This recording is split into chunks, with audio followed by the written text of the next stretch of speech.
Throughout history, royal blood was seen as sacred, untouchable, divine, and destined to rule.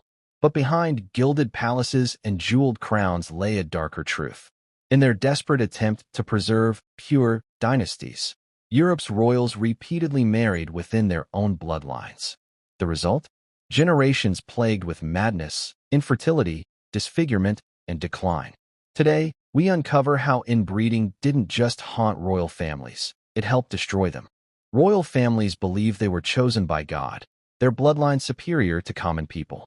To maintain that purity, cousins, uncles, nieces, and even siblings married each other. While this strengthened alliances, it also ensured that harmful genetic mutations were recycled generation after generation. Take the Habsburg dynasty, one of Europe's most powerful. They ruled over Spain, Austria, and vast territories across the globe. But behind there might lay a medical time bomb. Nearly every Habsburg marriage was between close relatives, and by the 16th century, the family tree looked less like a branching oak and more like a tangled knot. This obsession with purity would eventually lead to physical deformities, infertility, and the extinction of entire royal lines. One of the most infamous consequences of royal inbreeding was the so-called Habsburg jaw. Centuries of cousin marriages led to a genetic deformity known today as mandibular prognathism, an extended, protruding lower jaw. By the time of Charles II of Spain in the 1600s, the deformity was so extreme that he struggled to chew food, speak clearly, and even close his mouth fully. He was described as weak in body and spirit, plagued with illnesses from birth, and so severely infertile that his death at just 38 years old ended the Spanish Habsburg line forever. Historians now call Charles II the end product of 200 years of inbreeding. His family's desperate attempt to preserve their bloodline had destroyed it completely. But deformities weren't the only danger. Mental illness and instability were equally devastating legacies of inbreeding. Take King George III of Britain, remembered as the Mad King. Though not a Habsburg, his lineage was tangled with German princely families, many of whom practiced cousin marriages. George III suffered from recurring bouts of insanity, raving fits, hallucinations, and incoherent speech. Some historians now believe these conditions were aggravated by genetic weaknesses passed down through generations of intermarriage. His decline shook Britain during a time of great upheaval, losing the American colonies, facing revolutions in Europe, and testing the stability of the monarchy itself. Madness, it seemed, was as dangerous to kingship as any battlefield defeat. Few genetic legacies were as infamous as hemophilia, often called the royal disease. It spread across Europe in the 19th century, starting with one woman, Queen Victoria of Britain. Though not a product of extreme inbreeding herself, Victoria carried a mutation that caused uncontrollable bleeding. When her daughters married into Europe's most powerful dynasties, they unknowingly carried this deadly gene across royal courts. Her descendants in Russia, Spain, and Germany suffered terribly. Most famously, Tsarevich Alexei, the only son of Tsar Nicholas II of Russia, was a hemophiliac. His illness left him frail, constantly on the brink of death. The desperation of his parents to cure him led them into the arms of the mystic Rasputin, whose influence over the royal family further destabilized the Russian throne on the eve of revolution. What began as a single hidden mutation in Britain helped unravel the empire of the Romanovs. France's Bourbon dynasty also paid the price for centuries of intermarriage. By the late 18th century, King Louis XVI and Marie Antoinette faced not only political unrest, but personal struggles to produce heirs. Historians suggest that both suffered from physical and possible genetic complications tied to their closely intertwined family trees.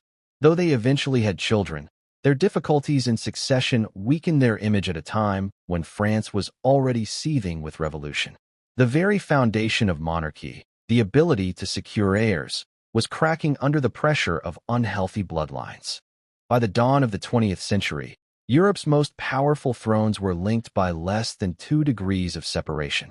Cousins married cousins, creating a web of rulers who looked more like siblings than allies. And when war broke out in 1914, Europe's 3 biggest monarchs, Kaiser Wilhelm II of Germany, Tsar Nicholas II of Russia, and King George V of Britain, were all first cousins. They shared not only blood, but the vulnerabilities of inbreeding. The war ended monarchies across Europe, and in many ways, the collapse of those dynasties was the final consequence of their obsession with blood purity. Inbreeding had carved deep scars into Europe's most powerful families. Physical deformities, infertility, madness, and political instability. What began as a way to preserve divine right had instead planted the seeds of royal downfall. But the story doesn't end here. In Part 2, we'll uncover the hidden scandals, the whispered affairs meant to correct centuries of genetic weakness, and how modern royals finally escaped this deadly cycle. If you're fascinated by the hidden truths of history, make sure to stay tuned for the second half of this documentary. Don't forget to like, subscribe, and hit the bell icon, because the secrets of royalty are darker than you've ever imagined. In Part 1, we uncovered the shocking legacy of inbreeding in Europe's royal families, from the Habsburg jaw to the spread of hemophilia. These dynasties, once seen as chosen by God, slowly unraveled under the weight of their own blood. But behind the public faces of kings and queens lay even deeper secrets, hidden affairs, desperate cover-ups, and the final struggle to escape centuries of genetic decline. This is the untold second half of how inbreeding destroyed royal families. Not every royal child was the product of pure blood. As inbreeding worsened, whispers circulated about queens who secretly took lovers, producing healthier heirs to prevent dynasties from collapsing. Some historians argue that certain heirs who seemed miraculously free from deformities may not have been legitimate at all. This was not just scandal, it was survival. Behind palace walls, the desperate need for strong heirs often outweighed loyalty to a sickly husband. Though rarely admitted, these affairs may have injected much-needed fresh blood into otherwise crumbling family lines. Without them, some dynasties may not have survived as long as they did. Returning to Spain's Charles II, the most infamous example of royal inbreeding, we find a tragic attempt at salvation. Charles married twice in hopes of producing an heir. Both wives described him as impotent, weak, and childlike. Doctors examined him and discovered his body was racked with conditions.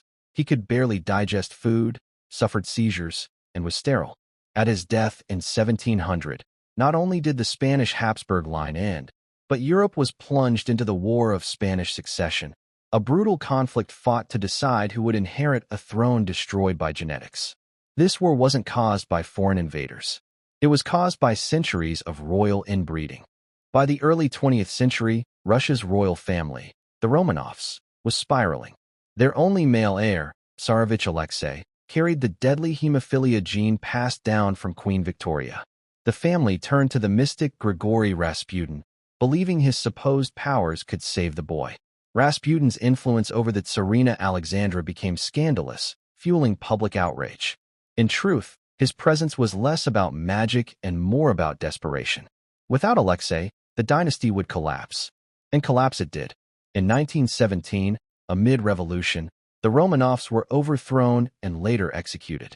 Hemophilia, born from centuries of entangled bloodlines, had helped pave the road to their tragic end. By the late 1800s and early 1900s, nearly every European monarch was connected by blood. Queen Victoria's children married into the thrones of Germany, Russia, Spain, and beyond. This meant that during World War I, the rulers of warring empires, Kaiser Wilhelm II of Germany, Tsar Nicholas II of Russia, and King George V of Britain, were all first cousins. The irony was staggering. Millions of men were sent to die on battlefields while their monarchs shared the same grandmother. The war not only destroyed empires, it exposed how absurd and fragile the royal obsession with bloodlines had become.